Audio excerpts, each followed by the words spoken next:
Real মাদ্রিদের ডেরায় ফেরানো Argentine ইয়াংস্টারের ক্ষেত্রে একটা প্রবাদ মিলে যায় যে রাধে সে চুলো বাঁধে। টেনিস থেকে ফুটবলার, ব্যাপারটা আকাশ কুসুম কল্পনা করার মতো না। চলুন জেনে আসি মাস্তানতুয়ানোর বদলে যাওয়ার গল্প।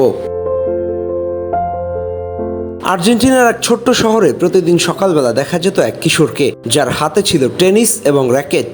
বালকটির নাম ছিল ফ্রাঙ্কো মাস্তানতুয়ানো। সারাদিন সূর্যের তাপে ঘাম ঝরিয়ে অনুশীলন করে স্বপ্ন দেখে একদিন তিনি একজন বড় টেনিস খেলোয়াড় হবেন। খুব স্বাভাবিকভাবেই আর্জেন্টিনার টেনিস খুব জনপ্রিয় খেলা। দিনরাত নিজের পরিশ্রম এক করে স্বপ্ন বুনতে থাকেন নিজেকে একজন টেনিস খেলোয়াড় হিসেবে গড়ে তোলার জন্য। শেষ পর্যন্ত বয়সভিত্তিক দলের সেরা তালিকায় জায়গা করে নিয়েছিলেন। তবে যতই দিন যায় তার চোখ আটকে থাকে পাশের ফুটবল মাঠের দৃশ্যে, যেখানে ছেলেরা বল পায়, দৌড়ায়, চিৎকার করে, গোল করে, উদযাপন করে। এগুলো ফ্রাঙ্কো মাস্তানতুয়ানোর মনে দাগ কাটতে থাকে। হঠাৎ একদিন সন্ধ্যাবেলায় টেনিস প্র্যাকটিস সেরে বাসায় ফিরলেন। টিভি চালাতেই দেখলেন লিওনেল মেসি বার্সেলোনার জার্সিতে একজন দুজনকে ড্রিবল করে সামনে এগিয়ে যাচ্ছেন। ৩-৪ জন ডিফেন্ডারকে কাটিয়ে অবিশ্বাস্যভাবে গোল করছেন। ঠিক তখনই একটা কিছু চলছিল তার ভেতরে, যেন সবকিছু বদলে যেতে লাগলো। তার মনে হলো, আমি এমন করে খেলতে চাই, আমি মেসির মতো করে খেলতে চাই।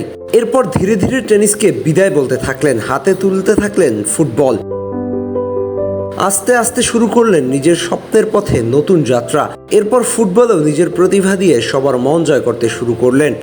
স্থানীয় কোচদের নজরে পড়ে গেলেন মাস্তানতুয়ানো। শেষ পর্যন্ত আর্জেন্টাইন ক্লাব রিভার প্লেট তাকে দলে ফিরিয়ে নেয়। সেখান থেকে রিভার প্লেটে গিয়ে দেখায় তার সামর্থ্যের 16 আনা। এরপর আর্জেন্টিনার বয়সভিত্তিক দলে জায়গা করে নেয়া।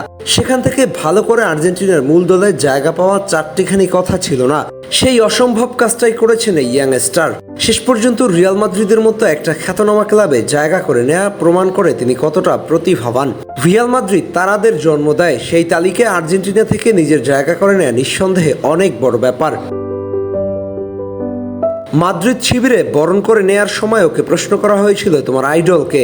ও সোজা সাপটা উত্তর দিয়েছিল, আর 5 জনের মতো আর্জেন্টাইন হিসেবে তার আইডল লিওনেল মেসি। যাকে দেখে ফুটবলার হওয়ার স্বপ্ন দেখেছে, তাকে কি করে ভুলে যাওয়া যায়, প্রশ্নই আসে না। যেখানে মাদ্রিদের ঘোর শত্রু ছিলেন মেসি, সেখানে অকপটে স্বীকার করে নিলেন তার আইডল মেসির কথা। মাস্তান প্রমাণ করলেন ইচ্ছাশক্তি থাকলে সবকিছু জয় করা সম্ভব। আহমেদ হাসনাইন খান, টিম স্পোর্টস।